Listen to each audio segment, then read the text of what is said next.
Hello, everybody. It's Courtney Rogers here with the True Life of Courtney, and I would like to welcome you all to part 4 of my new series titled Truly Prepared for 2019.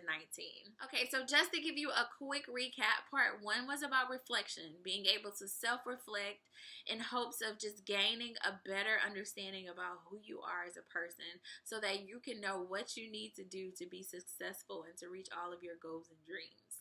Part 2 was about creating a vision board, being able to visualize your goals, your dreams, and how you want to feel. And then also the importance of having that physical board to remind you of what you need to focus on throughout the year, because we lose focus a lot in life. And then part 3 was about creating an affirmation and speaking positivity into your life on a daily basis or weekly basis. The devil attacks our mind a lot of times, and we can just be full of like negativity. But if you have those affirmations in line, you can use those to snap out of those moments when you try, or when the devil tries to put you in a negative mood. And so that was part 1, 2, and 3. Go check it out. They're on my website. They're on my YouTube channel.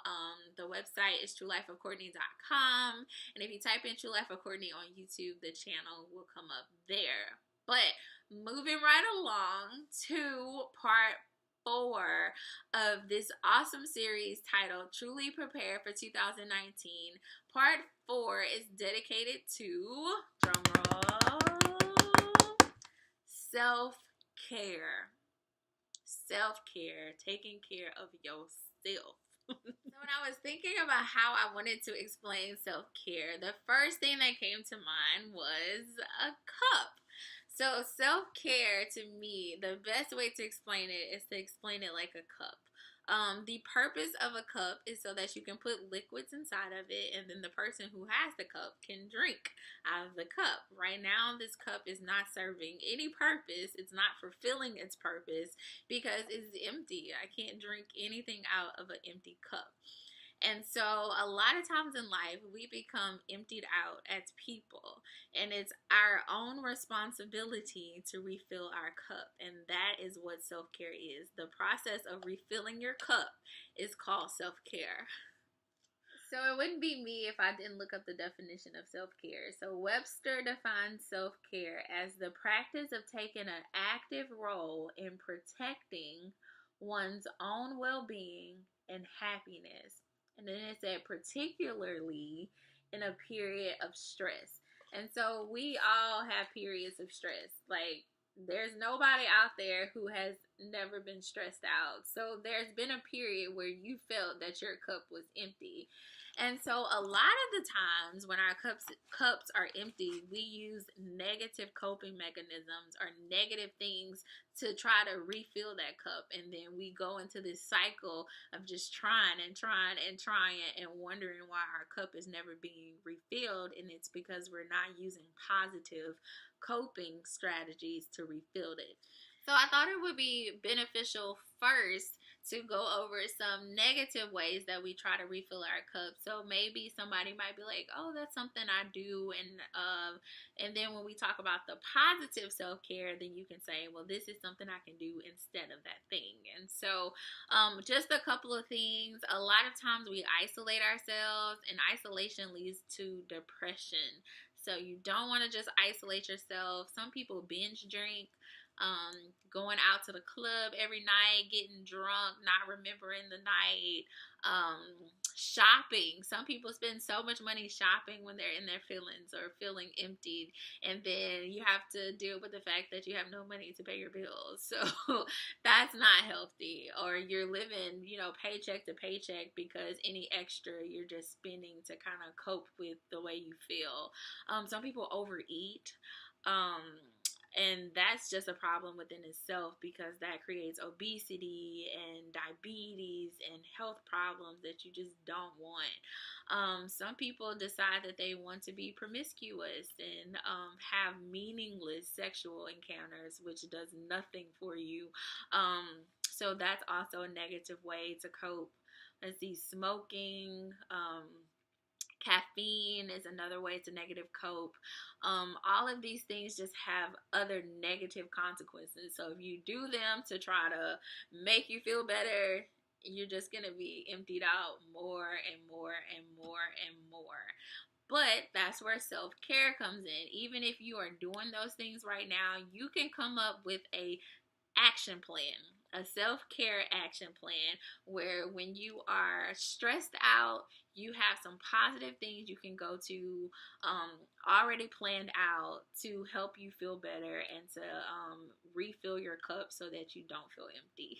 So if you truly want to be successful in 2019, I encourage each and every one of you to come up with a self-care action plan now. Like, who knows, you might get stressed out on day one, on January 1st, and then you might return to one of those negative coping skills. But if you have this self-care action plan already in place before the new year, if you get stressed out on January 1st, you'll have something positive already set for you to do to help de-stress and calm yourself down. So in 2018, there was a couple of different things that I did for self-care.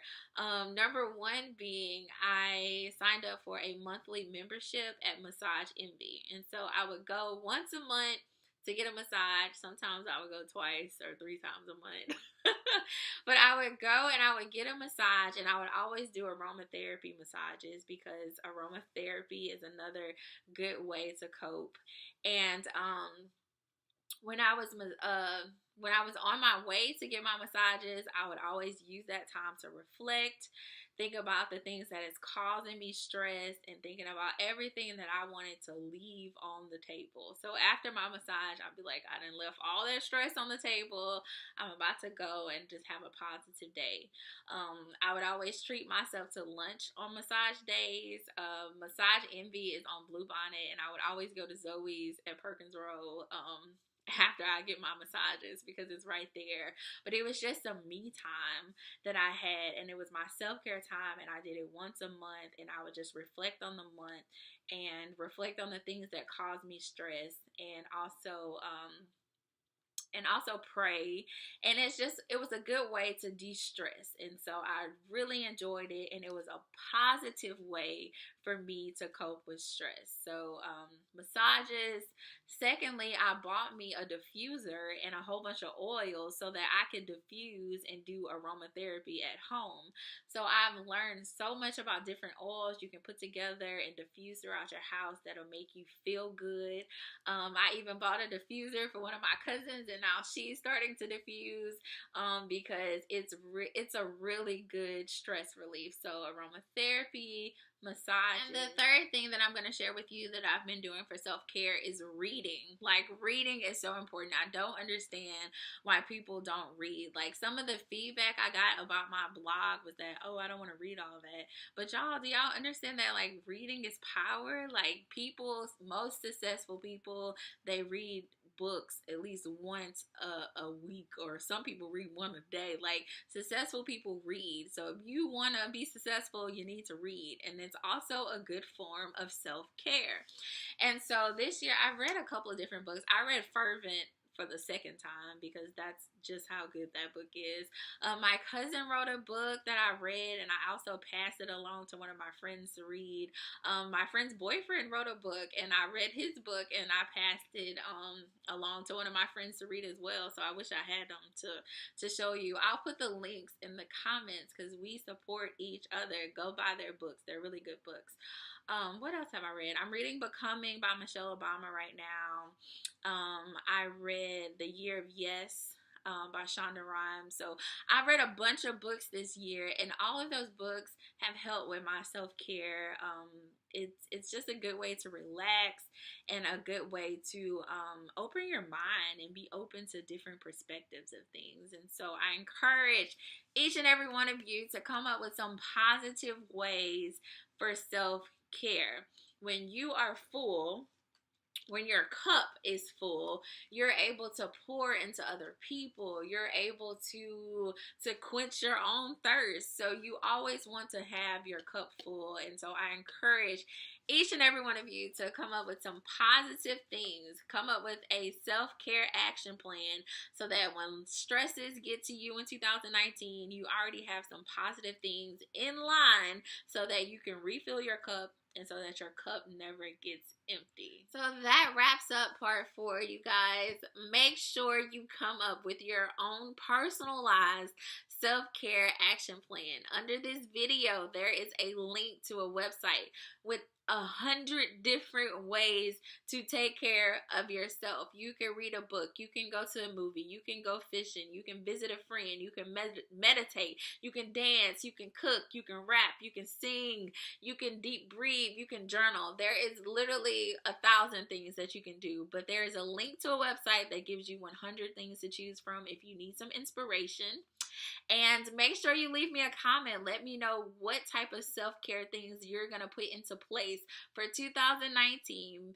And like, share this post, tag a friend. If you feel that this has been beneficial in any type of way, let me know. And stay tuned for part 5 with Truly Prepare for 2019. Bye.